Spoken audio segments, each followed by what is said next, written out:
தற்போது நிலவரம் என்னவென்றால் செயற்கைக்கோள் புகைப்படத்தை நேரடியாக பார்க்கலாம். முழு திரையில நமது ஒளிப்பதிவாக காட்டுவார்கள். அதில் மிக தெளிவாக அந்த வங்கக்கடல் பகுதியில் நிலை கொண்டுள்ள காற்றழுத்தமானது அதே இடத்திலே மெல்ல மெல்ல நகர்ந்து வருகிறது.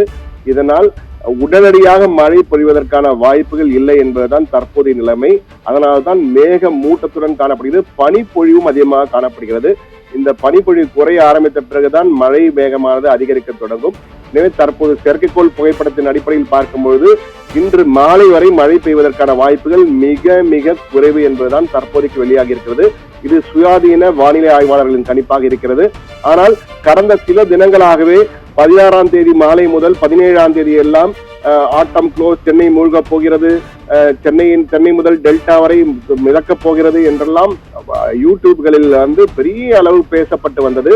ஆனால் தற்போது அந்த கணிப்புகள் எல்லாம் பொய்யாகி கொண்டிருக்கிறது. ஆனால் மழை பொழிவதற்கான வாய்ப்புகள் அதிகம் இருக்கிறது. தாமதமானாலும் லேட்டானாலும் லேட்டஸ்டாக வரும் என்பார்களே, அதுபோல தாமதமானாலும் மழை பொழிவு என்பது நிச்சயம் இருக்க போகிறது என்பது உறுதியான கணிப்பாகவே தற்போது பார்க்கப்படுகிறது. என்றால் கணினி வரைகளை மாதிரி புகைப்படங்களை வைத்து பார்க்கும் பொழுதும் அதே போன்று செயற்கைக்கோள் நீண்டகால தொலைநோக்கு பார்வையில் பார்க்கும் பொழுதும் அந்த அறிவிப்புகளின்படி பார்க்கும்போது மழை பொழிவதற்கான வாய்ப்புகள் அதிகமாகவே காணப்படுகிறது.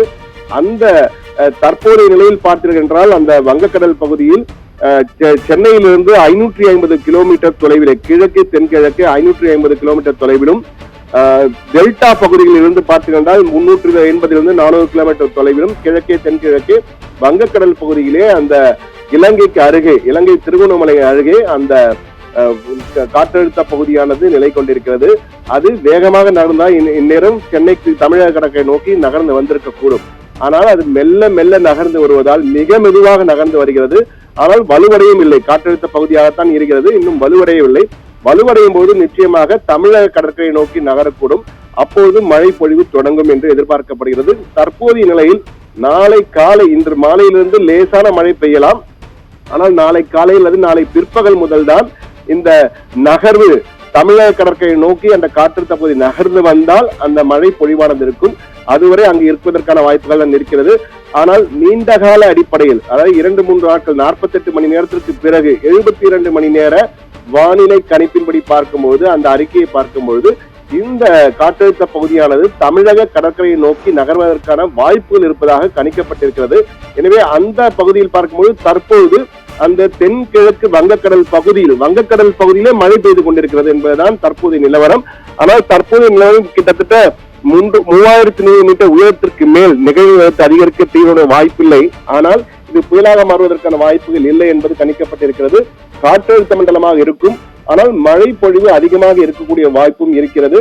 தற்போதைய நிலையில் இன்று மழை பொழிவதற்கான வாய்ப்புகள் மிக மிக குறைவு. நாளை பிற்பகலுக்கு பிறகு மழை ஆரம்பிக்கும். அதுவும் மிதமான மழையாக ஆரம்பித்து ஓரிரு இடங்களில் மட்டுமே கனமழையும், ஒரு சில இடங்களில் மிக சில இடங்களில் மட்டும் மிக மிக கனமழையும் பெய்வதற்கான வாய்ப்புகள் இருப்பதாக தெரிகிறது. எனவே எல்லோ அலர்ட், ஆரஞ்சு அலர்ட் எல்லாம் தற்போதைக்கு இன்று இருப்பதற்கான வாய்ப்புகள் குறைவு என்பதுதான் தற்போது தெரிய வந்திருக்கிறது. ஆனால் வானிலை என்பது சட்டென்று மாறக்கூடியதுதான் வானிலை. இயற்கை மட்டுமே வானிலையை முடிவு செய்யும். வேறு யாரும் வானிலையை சரியாக கணிக்க முடியாது, முடிவு செய்ய முடியாது. தற்போதைய நிலையில் உள்ள அறிவிப்பை தற்போது நாம் நேயர்களுக்காக கொடுத்திருக்கிறோம். ஆபிரகாம், தகவலுக்கு நன்றி. சண்முக சுந்தரம்.